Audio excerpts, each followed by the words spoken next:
Vrindavan, Mathura, or Navadvip Dham for service of the Lord, he is not disconnected from the Supreme Personality of Godhead.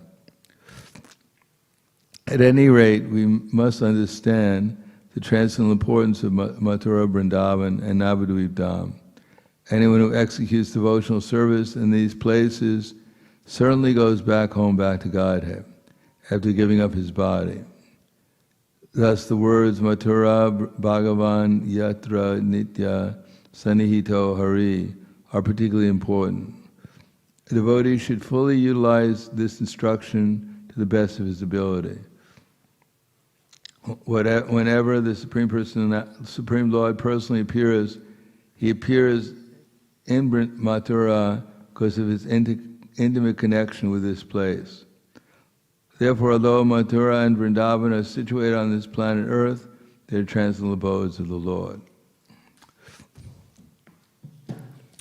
Namo Vishnu Padaya Krishna Prasthaya Bhutale Śrīmate Bhaktivedanta Swami Namane Namaste Saraswati Deve Gauravani Pracharane Nirvishesha Srinivadi Pasyadyade Sadharane.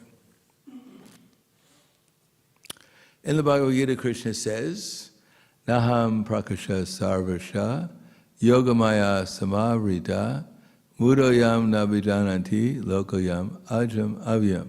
That I've never manifested the foolish and unintelligent. For them I'm covered by my eternal creative potency, Yogamaya. So the foolish knows me not, whom unborn and inexhaustible. So from the point of view of being conditioned, in other words, conditioned meaning that we're in the prison of material existence and our consciousness is limited by that particular conditioning that we're under. If not, then Krishna wouldn't say in the Bhagavad Gita, Daiviyesha gunamayi mamamai dharatya mameva ye prapadyante mayam etam tarantite. This divine energy of mind consisting of the three modes is difficult to overcome, but those who take shelter of me can easily cross beyond it. So if we could just get out of our illusion by some technique or some desire or whatever, constant meditation or whatever we might conceive of, then it would be the prison house of divine energy. In other words, then we would be more powerful than Krishna if by simply our will we can break out of the prison of illusion. Therefore Krishna says, Bhakti mam avijananti yavanyasasmi tattvataha Ditomam tattvako gyatva vishite tad anantaram. That only by devotional service can one actually enter into the mysteries of Krishna's understanding. Of course, Prabhupada is writing from the point of view of a liberated soul, and if we think, well, it's pretty easy, Prabhupada already gave us the mystery of the understanding, and we just have to read it and we'll understand. No, Prabhupada's writing for, in the future, well, first of all, it's to give us some idea intellectually of what's going on, but intellectual understanding is not understanding. To tell you, to describe to you what the taste of a strawberry ice cream is not the same as tasting strawberry ice cream. As a matter of fact, if you taste strawberry ice cream, no one has to explain to you what strawberry ice cream is. Then you actually experience what strawberry ice cream is. So someone to explain what transcendence is, how everything is eternal on the spiritual platform, that Krishna lives eternally in Mathura, Vrindavan, and that everything there is eternal. It's just like hearing a description about a strawberry ice cream. And then we think, well, now I understand. No, we don't understand completely. We understand theoretically, but it's a mystery still. And the only way of solving that mystery is by devotional service. Therefore, we find in Prabhupada's preaching, he did not dwell on these esoteric subject matters any more than a parent when teaching his child who is 2 years old what the conjugal relationships are between married people. It would just be a waste of time. When they grow up, they may discover that, but when you're 3 years old or 2 years old, it's not the proper subject matter because it's inconceivable. Similarly, these topics are inconceivable as long as we're bound by the illusory energy, and they're meant to be inconceivable because that's what the illusory energy is supposed to bound us to make these things inconceivable. Because if we conceived of them and experienced them, we would no longer be bound by the illusory energy. But because we want to be bound by the illusory energy, therefore they become inconceivable, not experienced.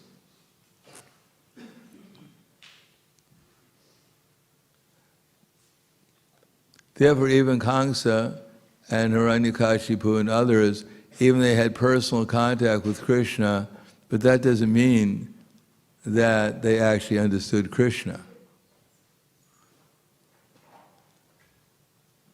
They were still bound at that particular time by their own conceptions, and just by personally contacting with Krishna at that time didn't free them necessarily from their material conceptions.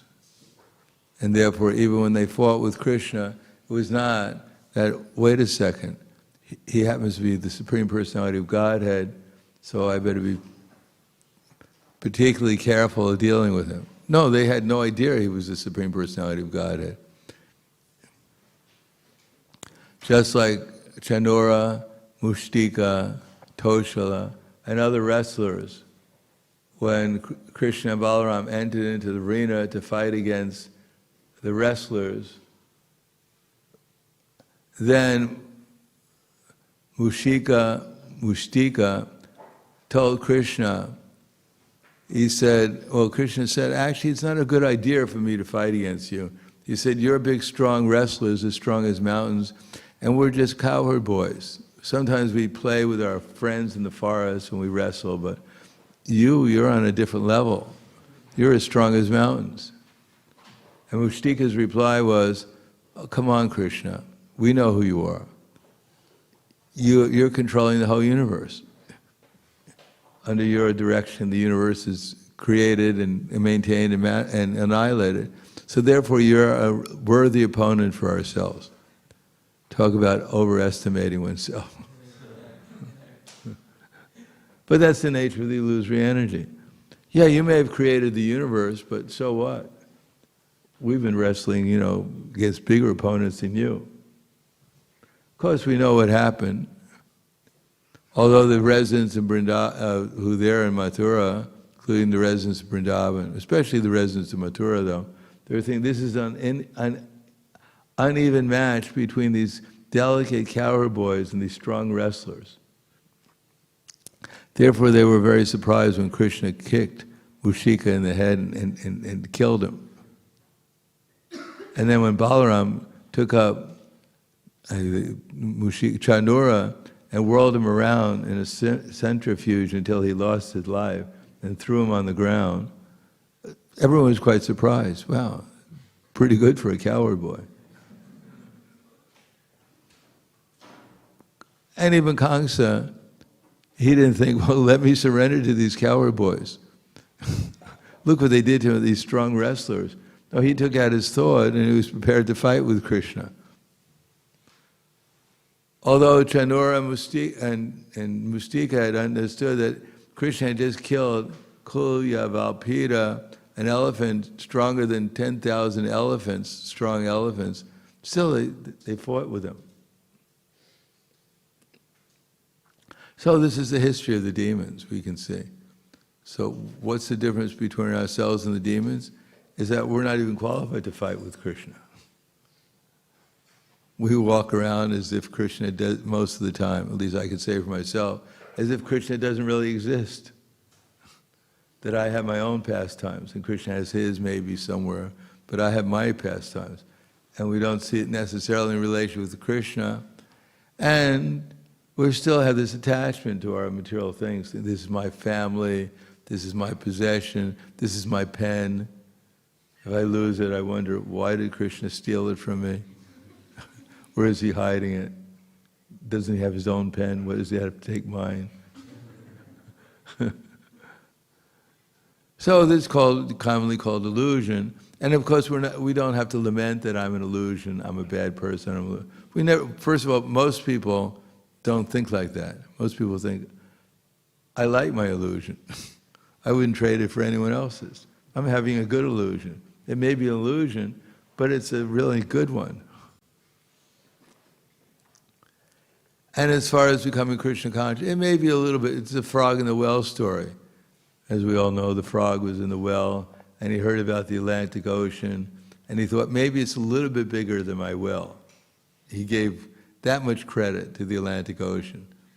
And his friend said, no, much, much bigger. So the frog started to expand himself, puff himself up, thinking, it's this big. And finally he burst. So we can't, to try to conceive of something which is inconceivable is probably, it's just a waste of time.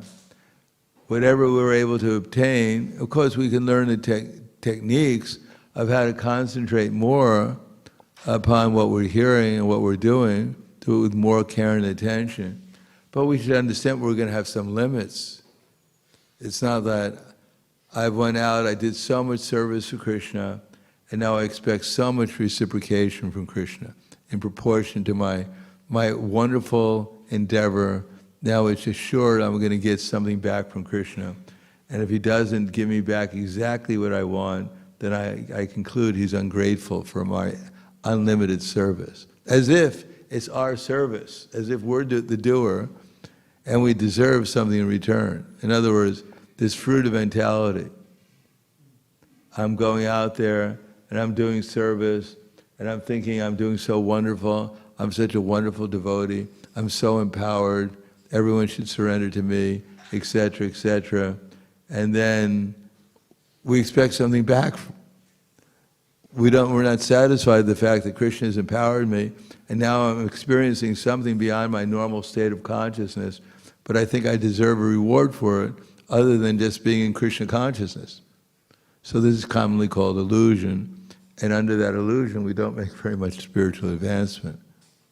Although we may develop a taste for instance, distributing books, or for doing a particular type of service, we may develop a liking for it, and when we're doing that service, we get to a certain level of empowerment and experience Krishna consciousness, but it doesn't necessarily become part of our existence, natural existence, because we think, I'm the doer, I'm out here, I'm empowered, I'm just naturally amazingly powerful, and I'm doing so much amazing things, and we don't give Krishna we don't see that this is Krishna who's doing it, and I'm just an instrument. Nothing has changed. I'm still the 1/10,000th the size of tip hair and size soul, and by the mercy of Krishna and his representatives, I'm able to enter into this, at least this level of service to Krishna and experience the result of it. And I don't need anything back as a return for it, because I wasn't the doer in the first place. All I need, what I want back, what I should want back, is simply the mentality of remaining a servant of Krishna. Recognizing that at this moment I'm just a servant of Krishna, and praying that I can remain constantly a servant of Krishna, even beyond this particular situation, where I'm feeling myself so empowered, so powerful, whatever. And the opposite is there also. If we're in the illusory energy, and the illusory energy says, welcome back to your constitutional position of suffering. This is where you actually belong and deserve, because you're a rascal. So you deserve to be here suffering forever. Don't even try to become Krishna conscious, because it's just, you don't deserve it. So that's another level of material experience. This is called, when we're empowered, we think, I deserve it, I'm so powerful, I'm going to be powerful forever. And when we're in Maya, we think we're going to be in Maya forever. But these are all according to our mentality. And unless we recognize that I'm not the doer, I have to remain as simply a servant of the servant of Krishna, and then however Krishna reciprocates, that's up to him. But I just remain as a loyal servant of Krishna, and the acharyas and disciple succession and their representatives, that's who I am, and that's what I remain. And therefore in the Bhagavad Gita, when Arjuna asked Krishna, which I always forget the verse, Ata keno prayuktayam papa, no, that's not right. That, can I get a Bhagavad Gita? Ata keno prayuktayam papam charati purusha. He's asking, what are the symptoms of one who's in transcendence?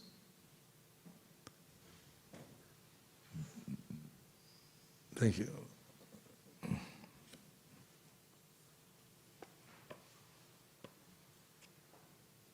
So this is the 14th chapter.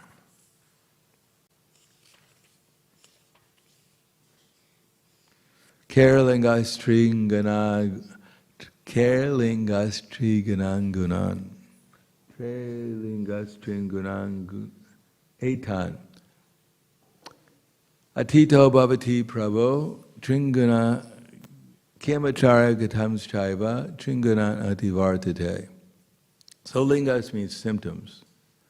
Keralingas tringanan etan atito bhavati prabho. So first we want to know Keralingas tringanan guna.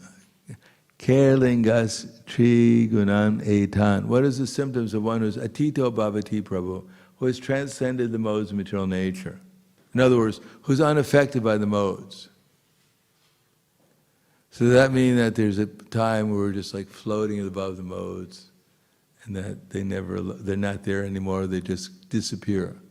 Maybe when one comes to the platform of prema bhakti, then there is no more material existence. But Krishna says, Mam chayo vyabhicharena bhakti yogena sevate sagunan samatitaitam brahma bhuyaya kalpate. When one is absorbed in full devotional service, unfailing in all circumstances, one at once transcends the modes of material nature and comes to the level of Brahman. So by constant devotional service, one can go transcend the modes of material nature, but what does that actually mean? Does that mean that there's no more, we're completely liberated, and that there is no more experience of the three modes, we're just experiencing ecstasy all the time? Yeah, so this platform of prema, it's like that. Everything is spiritual. But even we go beyond the modes of material nature, in other words, we're not affected by them at the stage of nishta. It doesn't mean they're not there, we're just not affected by them. They don't influence our decisions and what we're going to desire and do, but they're there. At the stage of ruchi, they're no less there. At the stage of asakti, they're hardly there. At the stage of bhava, they appear as a shadow. At the stage of prema, they don't exist anymore. But we're not exactly going to jump tomorrow from anartha nivritti or bhajana kriya to anartha nivritti to nishta to ruchi to asakti to bhava. And bhava is just one ray.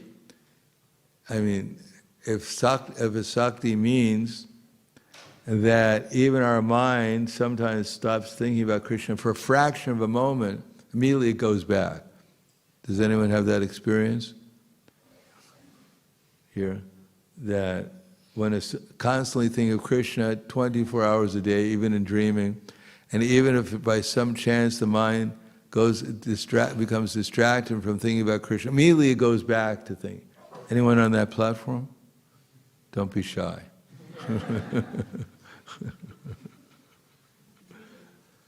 What's that? Oh, that's a nice dream. I wish I had that dream. What's that? Are you still touching it? Okay. Are you still touching his feet? Yes, you are. Oh, that's good. You never forgot that experience? 24 hours a day you think about it? Yeah, but are you still thinking about it now? Yeah, 24 hours a day, today you'll think about that experience?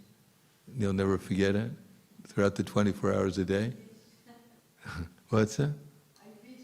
Yeah, I wish too. That's a good wish. I wish everyone had that wish. So that's a sakti. What to speak of ruchi, everything is tasty. Everyone and everything is pleasurable. When Krishna fights against the demons, it's not like he's in anxiety, who's going to win, what will Radharani think if I lose? Or no, it's all games for him, it's all pleasant sport for him. That's ruchi, it's all pleasurable, everything is tasty, everyone gives one pleasure. And that's only ruchi, and that's just a little fragment of a sakti. Because one always remembers Krishna because of the intense pleasure, the intense ruchi one gets, that's called a sakti. And before that is nishta, where the modes of material nature no longer disturb one, and one takes pleasure in devotional service for a good part of the time because one is not distracted. But it's nothing compared to ruchi, the happiness, and that happiness is just a fragment of a sakti, and a sakti is just a shadow of bhava, and bhava is just one ray in the sunlight of prema, and prema is just the beginning of pure devotional, of ecstatic, of complete rasa with Krishna, when one is actually engaged in rasa with Krishna, and then it goes to sneha, mana, raga, anuraga, bhava, mahabhava, and there are different states. So, what do we know? What do we actually know about devotional service? And you asked Maya, she said, well, you've already reached the limit, don't worry about anything. You already got everything you need here, just go back to your material life. And if she doesn't tell us to go back, just take a break, You had enough for today of this ecstasy. Take a little vacation in Maya for a while and see what that's like. You almost forgot. But I reminded you, by good fortune. Therefore, when Krishna says, Naham prakasha sarvasha yogamaya samarita, we should understand that we may be under the modes of material nature at the present time, and our experience may be limited, but we have the opportunity to learn the science of Krishna consciousness and learn how to engage in it so that gradually our prison cell gets a little bit wider at least. Our realm of experience expands, and we're able to remember that this is not the world we're supposed to be in. There's another world. I don't know what it's like completely, but I have some experience, and I'd like to expand that experience, and therefore I follow the principles of devotional service, and hopefully by understanding more properly and developing the proper attitude, then Krishna will expand my experience for me. And that will inspire me to go on with the process. But not to be disappointed if Krishna doesn't reciprocate for my wonderful devotional service and all my wonderful qualities, etc., etc. Because we all have potentially 80% of the qualities, but only when we become eligible to experience that 80% of qualities of Krishna. And we gradually become qualified. And that qualification means to be able to, as it says, one can obtain divine consciousness in one moment, but not after millions of years, is only a question of understanding. So first we have to understand what we're doing now, and then we have to accept it. The understanding is relatively easy than accepting it. And how do we know if we accept it? Because we don't forget it. And how do we know when we don't really accept it? Is we forget it. If you have some transcendental experience, you don't forget it. But when we have some theoretical experience, we think, well, that doesn't sound very good. I'm going to become like everyone else. All these people I feel superior to. I'm going to feel myself lower than them. This is not why I came to the Hare Krishna movement. What about my self-esteem? What's going to happen to that when I feel lower than everyone else? This is terrible. Let me forget about it. What time is Prashadam anyhow?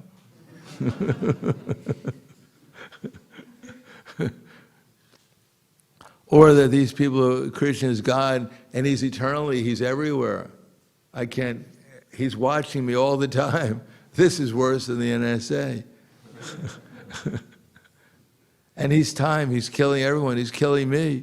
My best friend is killing me. What kind of friend is that? He's taking everything away from me. I worked hard for it. Why doesn't He leave me something? Come on. Give me a chance. And therefore Krishna will fulfill that desire. Okay, I've been working so hard in this material world to show my prowess, as Sridharananda Maharaj once said, and the devotees wanted to move all the ladies in the temple out of the temple because they were distractions. And the Sridharananda Maharaj said that, but if you do that, then who will the brahmacharis dance for?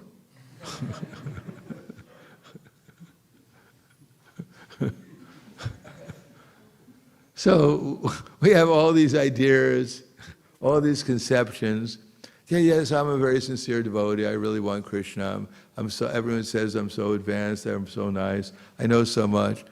But as long as we're identifying with this gross and subtle body, that we're crazy, that's all. We're in Maya.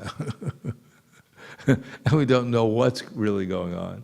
We may have some idea, but by reviewing the reality, then we should become a little humble and realize, well, compared to the actual exalted devotees who are situated in transcendence, I have a ways to go before I can come to that platform and actually understand what Krishna consciousness is. And therefore, when we hear these philosophy about how Mathura is transcendental, I mean, we may have some experience that if we remember, for instance, the deities. So it's not like the deities have disappeared. Shri Radha Ballava, when I remember them, somehow or another, they've changed. They're no longer Shri Radha Ballava. They've changed. No, they're exactly the same. So therefore, their appearance must be eternal in the temple. Otherwise, how can I remember them? And even a picture of them, and that picture is still, they're there, they're right there, if it's not eternal. How they do it, I don't know. How can we, and I don't know if even, how much we're actually going to realize everything, even when we become a pure devotee. How Krishna does it, you have to ask Him, maybe He'll explain it. And even the devotees, like Prabhupada, if we remember Prabhupada in a certain situation, then it's there, you experience it. How he does it, that may be beyond our conception right now. Therefore it says, at least on the stage of liberation, which Arjuna was asking for, that we have to come to, practical for us, therefore Krishna says in the 14th chapter, aprakasham pravitischa pramado moha eva cha. Is that right? Prakasham cha pravitim cha moham eva cha pandava. Adveshti sampravritani nivritani kañchati. So, prakasham, illumination. So everyone's very excited when we become illuminated, we understand something, we think, well, I'm doing great, I'm illuminated, and then prakasham cha paritim.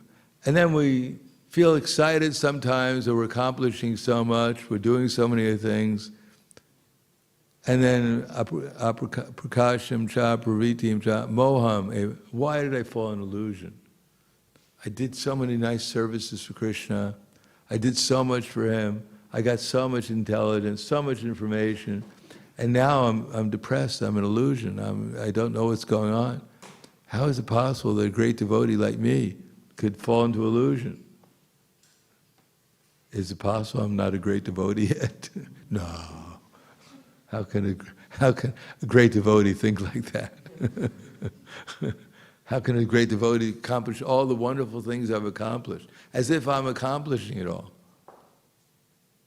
As if I created this intelligence. Just like sometimes you hear the devotee said, I made so many devotees. Right. I was in Maya, I was in illusion, I was in the Bali conception of life. But I made so many devotees, they're all going back to God, and I'm going to stay here in illusion, making more of them. As if, it's not, as Krishna says in the Bhagavad Gita, Adishtanam tata karata karanam cha pritag vidam vividas cha pritam chesta daivam chaivatma panchama. There are actually 5 causes of the accomplishment of any kind of work. One of them is adishtanam, this body that we're in. In other words, we're all our great prowess, all our devotion, all our great intelligence. If we didn't have a body, what would we be doing? And who gave us the body?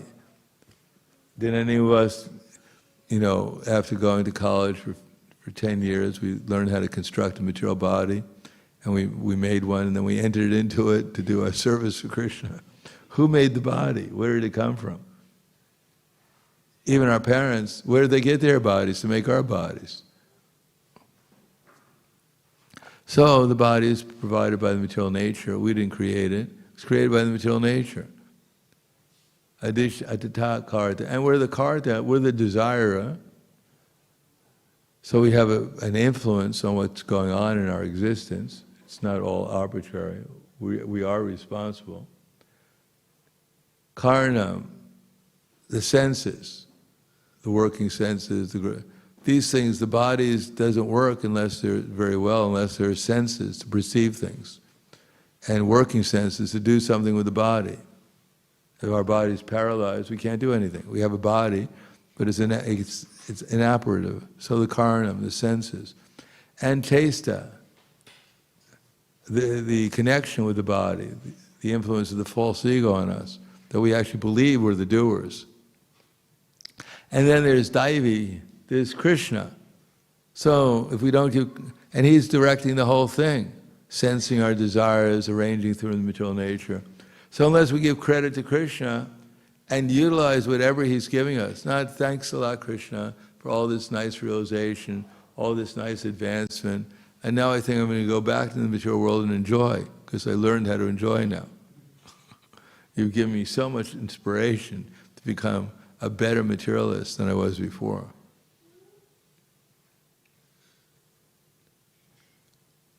So there are 5 causes, and we should understand that these are gifts coming from Krishna to utilize in his service. Not to thank you very much, Krishna, so all these nice gifts. Just like I said, there was one devotee, he was in this is a true story, he was in Los Angeles, and he got information, he got an inheritance. So he went back to get his inheritance. He knew it was going to take some time, so he took his beads and his books with him, his dhotis and everything. He went back and found out he inherited $25 million at that time, which is like, $200 million now or more. So then he sent back his dhotis, his japa beads, his books and everything. He said, I don't need these anymore. I got what I needed. So we may think, wow, this is ridiculous, but go home and find out you just just inherited. Here it would be 400 million Australian dollars, or whatever it's worth. What would we do? Think, just give it to my friends. I have nothing to. I don't need anything. Maybe I'll get a couple extra socks or something. So it's not that. This devotee, he was in Maya, and how could he possibly give up Krishna consciousness? First we have to become Krishna conscious, then we'll realize what we're giving up. If we're not Krishna conscious, then it doesn't take very much to give up what we're not, what we don't have. So until we actually get the higher taste, then, as we go on with the devotional service, Maya, it's not like Maya kind of sits there and says, all right, when you get to this level, then I'm going to show you, I'm going to entice you to do something else. No, at every moment, yoga is chalati manasa, Maya is trying to entice us to take shelter of sense gratification in some way, mental speculation, false prestige, all the different things that we're trying to avoid. Maya is always enticing us at every level, at every step, to fall back. And therefore, Sometimes we take one step forward and 2 steps back. But we realize that maybe I'm 2 steps back. I've been here before, let me go forward again. So we should be, as Prabhupada once said, Prabhupada was in Boston, 1969, the disappearance day of Srila Bhaktivedanta Saraswati Prabhupada. And when he gave the lecture, and he went back to his hotel room where he was staying because there was no place for him to stay, he stood on the edge of his bed and rolled over and said, Purushottam, who was his servant at that time, he said, Prabhupada rolled over and said, I pray every night to Krishna to protect me from Maya. And we're thinking, well, Maya, I have a dhoti, I have tilak, what do I care about Maya? So we should be a little cautious, a little bit fearful. Probably one of the problems of the devotees in the Hare Krishna movement, they're not sufficiently afraid of Maya. So we have to become a little cautious and understand when we're reading these things that we don't necessarily understand. We don't understand when we're in illusion, what's going on. We don't understand when we're doing service, when we're in passion to accomplish something. We don't understand when we get some illumination what's going on. Therefore, we should remain neutral and sober and know that only the modes of material nature are active and that we're actually aloof from them. That's what Krishna says. And he goes on, and we should take this from our level of perception because this is something that we can experience, we're experiencing. The transcendence, Mathura, what's going on there in the spiritual, that's beyond our full conception. We may have some partial understanding, partial experience, but we're experiencing the 3 modes throughout the whole day. Sometimes illumination, sometimes passion, sometimes illusion, and then try to remain neutral so that we can take shelter of Krishna. It's not that, oh, I'm an illusion, how nice. I always wanted to be in this this is a good illusion. Maybe I can put on 3Ds and get another illusion. No, realize we're an illusion and then take shelter of Krishna, not just stay in illusion. Not I'm an illusion, so what? Big deal. I'm an illusion. No, take shelter of Krishna so that we can actually render some service and get out of illusion. As one devotee told Prabhupada, Prabhupada, I'm the most fallen. And Prabhupada's response was, you're not the most anything. Another devotee said, Prabhupada, I'm the most fallen. Prabhupada's response was, if you're the most fallen, why don't you do something to get out of it?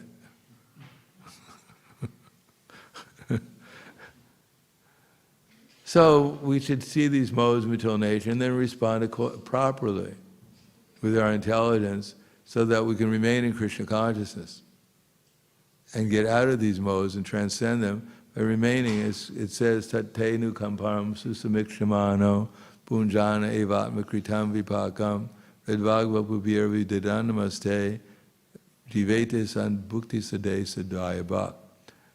That praying for Krishna's compassion, tat te nu kampam susamikshamano. Why do we pray like that? Because we see things properly. So when our consciousness becomes broadened in Krishna consciousness, which is the only actually broad consciousness, Su Samiksha, when we see through Krishna consciousness and our mind accepts it, we feel for it positively. Not that I see what's reality, boy, this is not what I want. The mind rejects it. I say, yeah, I agree with you with mind.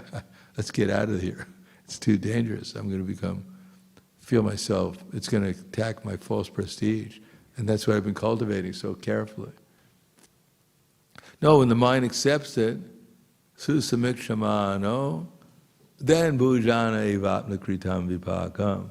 Then even when we're suffering from so many different experiences in the material world, still we remain praying to Krishna to engage us in his service, in spite of all the difficulties. Then one becomes eligible to make spiritual advancement and eventually go back to the spiritual world. But we're going to be tested at every step. At every moment we're being tested. Am I sincerely trying to take shelter of Krishna? Or that I get what I want and now I'm going to enjoy it for some time and then go back to Krishna when I need him. Then if one come to a certain platform, then the material spiritual world will be revealed to one, whether one lives in Vrindavan or in the temple here or anywhere, because Krishna is everywhere. The spiritual world will reveal, and then when we're qualified, when we actually accept Krishna consciousness, and not, when my office is this, and we say, forget, I'm not interested. I'm interested in Krishna. When all those different experiences and desires go, we replace them with Krishna's service and Krishna consciousness, then the spiritual world will be revealed to us, and we'll understand things way beyond our present level of conceptions and experiences. But that will take some time, so we have to be patient to work through our karma, work through the tests that Krishna will give us, and then pass them one at a time, till we finally become eligible to become fully conscious of Krishna by His mercy. So I'll stop there. Thank you. Any questions?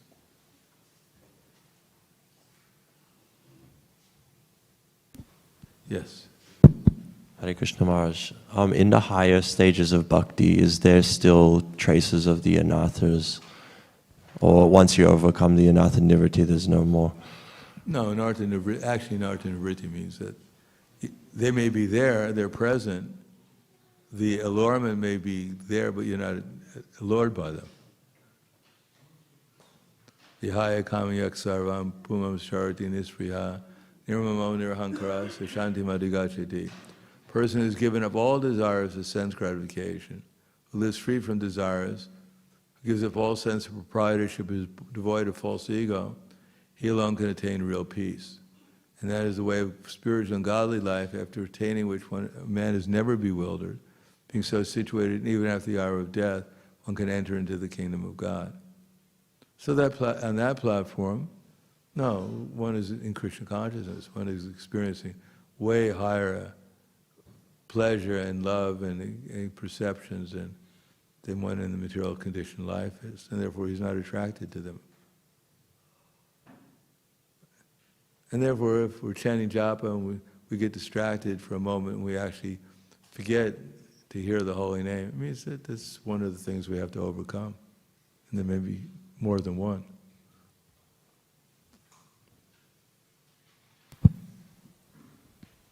Anything else? Yeah. Hare Krishna Maharaj, thank you for giving a nice discourse about illusion yesterday and today. I don't know how to put my question, just trying to explain.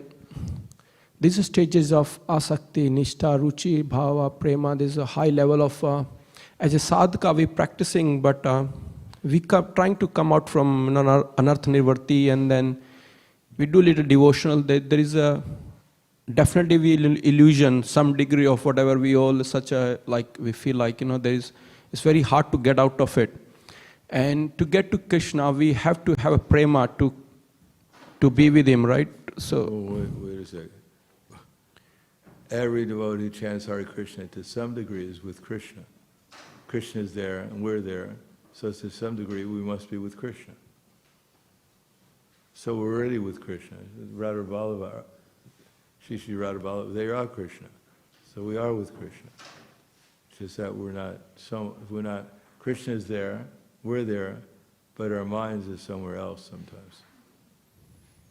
And we're covered, so we seek Radha Vallabha according to our qualification, according to how much we really want to serve them. So, does it mean that we should not aspire for love and bhava, all these things, put these things aside and just practice on our devotional service and chant and like that? I think in our particular position, most of us, we just should aspire to chant our 16 rounds with some attention and some feeling. As far as all these other things, no one in the class is going to give a pep talk at how to become rich and influence people here. No, the subject matter is how to come to the platform where we can actually experience Krishna with some love, some devotion. So that's what we should aspire for. And all this false ego is just illusion. according to our philosophy. We're not this body, we're not the doer. Nothing belongs to us here. And all our expectations, all our thoughts of our grandeur, our successes, and it's just part of the illusory energy.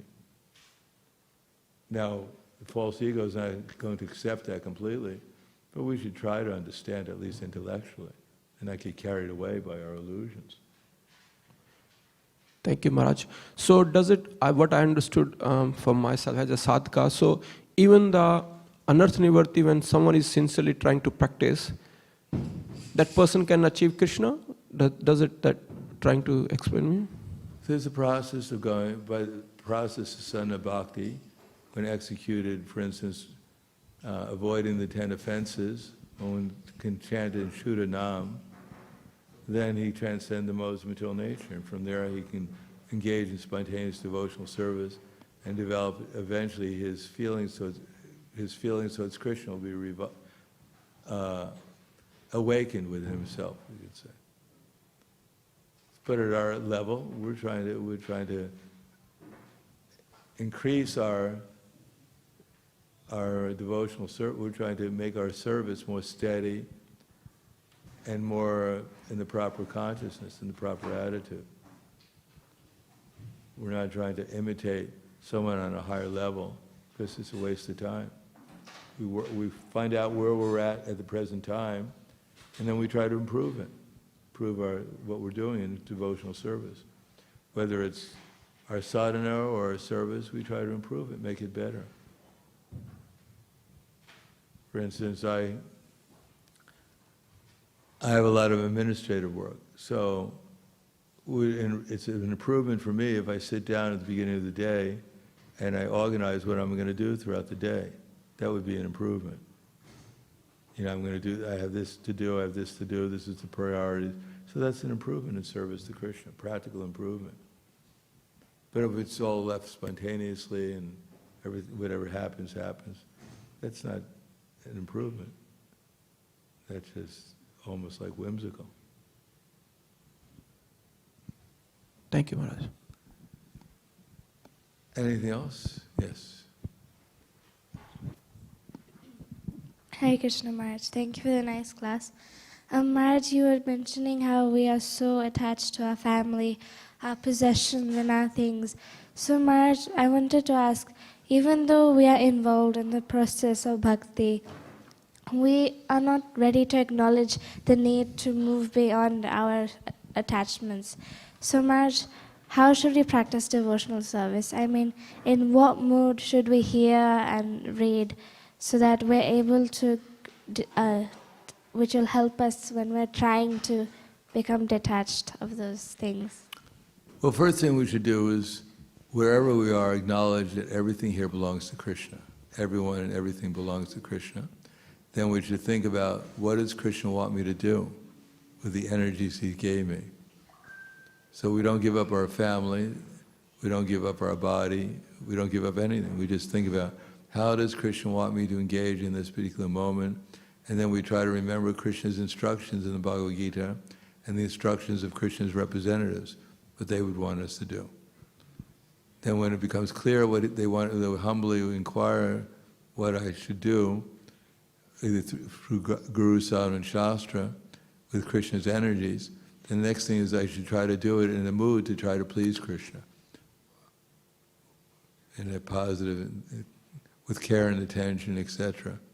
Then the result will be that we'll remember Krishna spontaneously. That's called Krishna consciousness. That's perfect.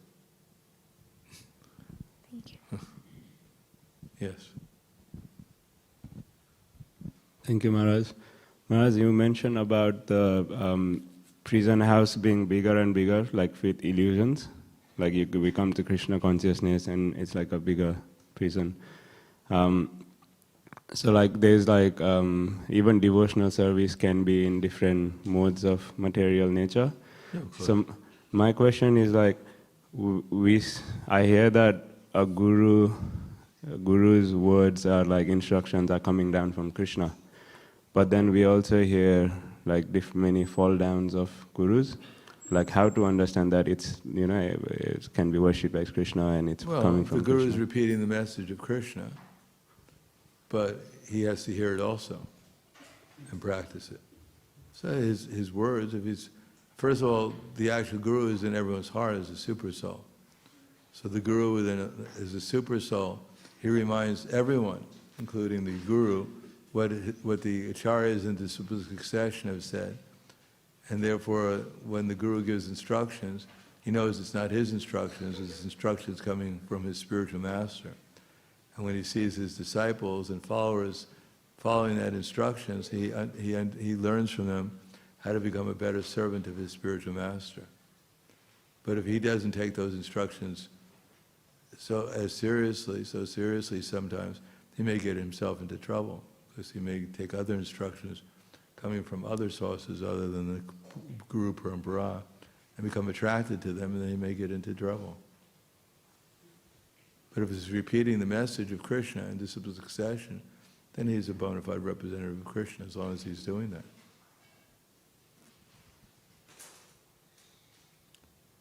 As Prabhupada once told Brahmananda Prabhu, he said, the difference between you and me is that I can't fall down, but you can.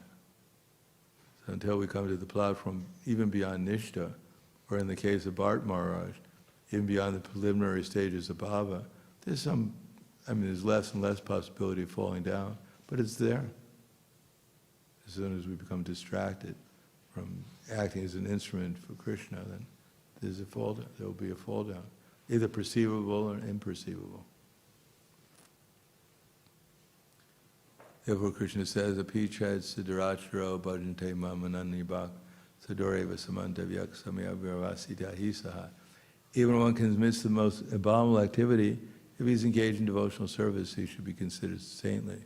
So if someone falls down temporarily and then comes back, then one should not criticize them unnecessarily.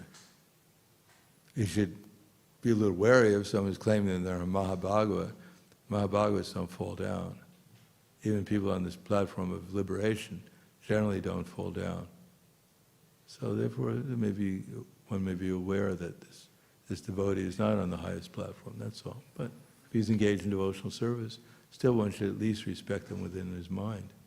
Otherwise, one is being offensive. And one will fall down themselves. Just offensive thoughts like that is a fall down. Anything else? Yes. Thank you, Maharaj.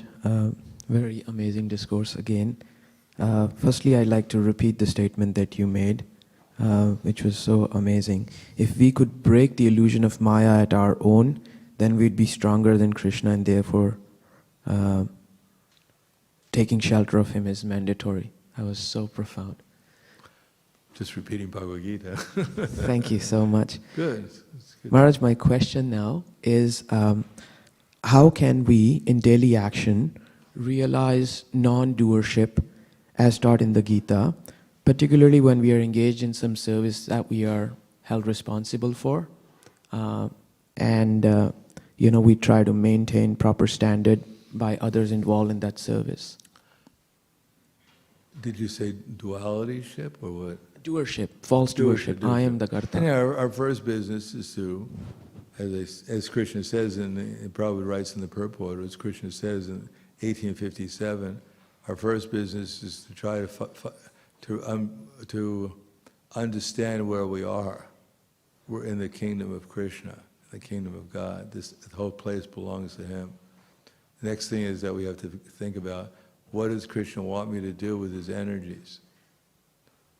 And then we have to take shelter of Guru, Sadhana, and Shastra, as will be illuminated within our heart by Paramatma. And we don't know what to do, then we should humbly investigate until we actually know what to do. And when Paramatma makes it clear, when he sees we're actually sincere, we really want to find out what to do, then when he gives us the intelligence, then we should do it with some determination to please Krishna. So unless we follow that process, then there's every possibility of just getting deviated at some stage.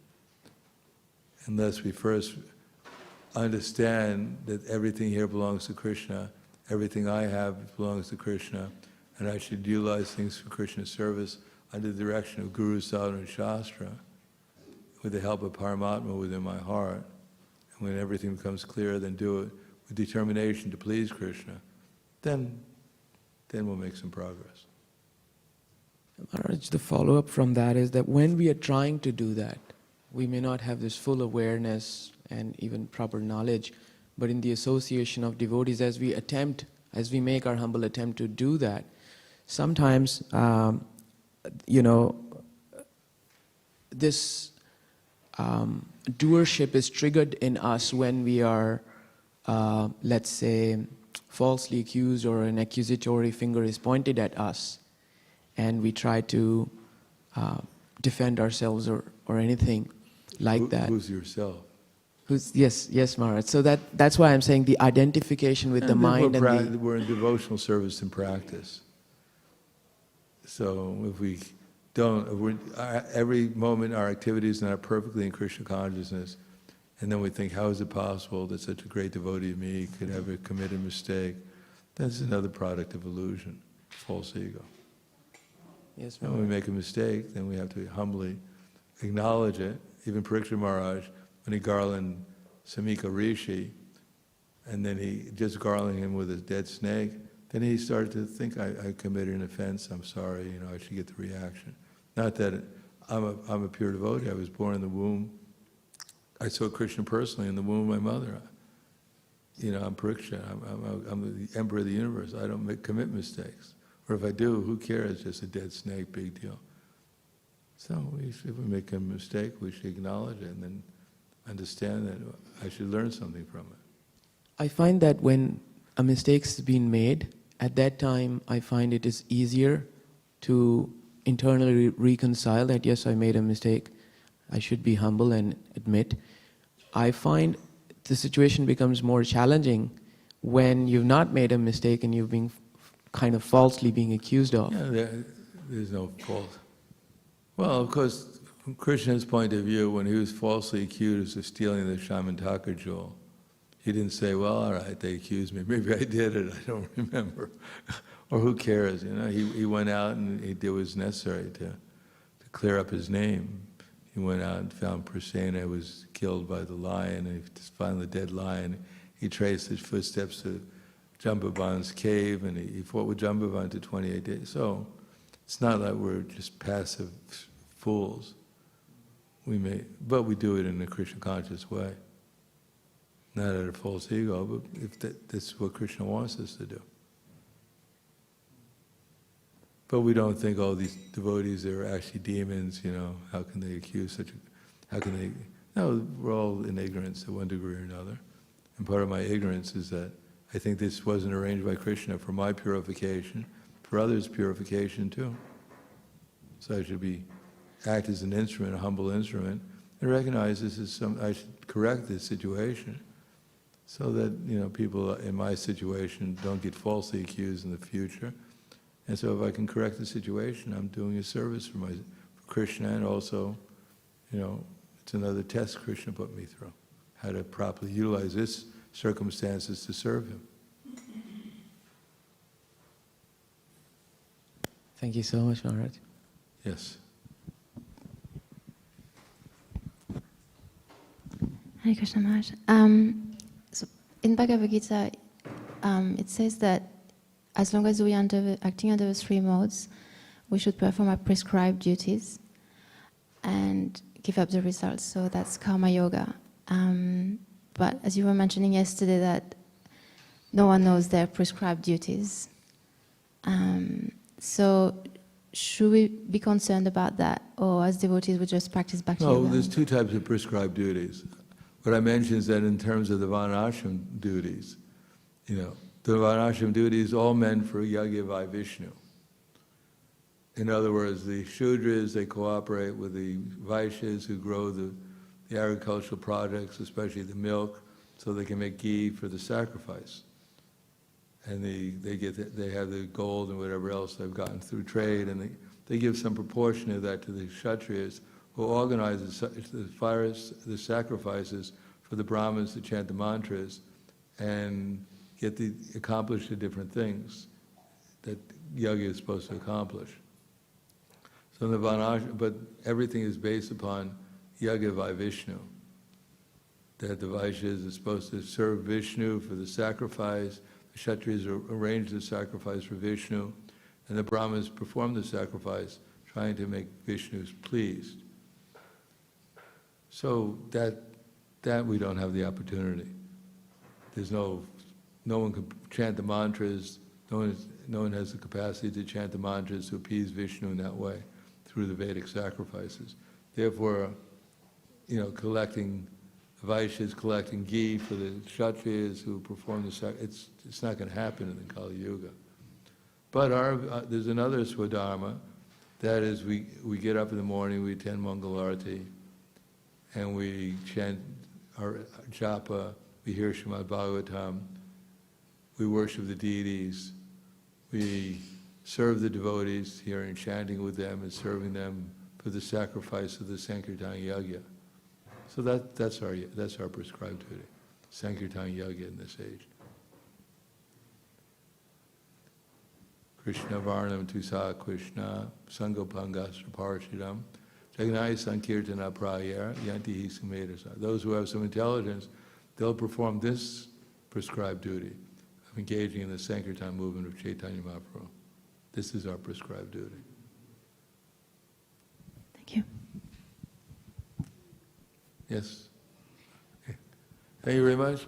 Grantaraj Śrīmad Bhāgavatam ki jai. Srila Prabhupada ki jai. Gaur Premanande.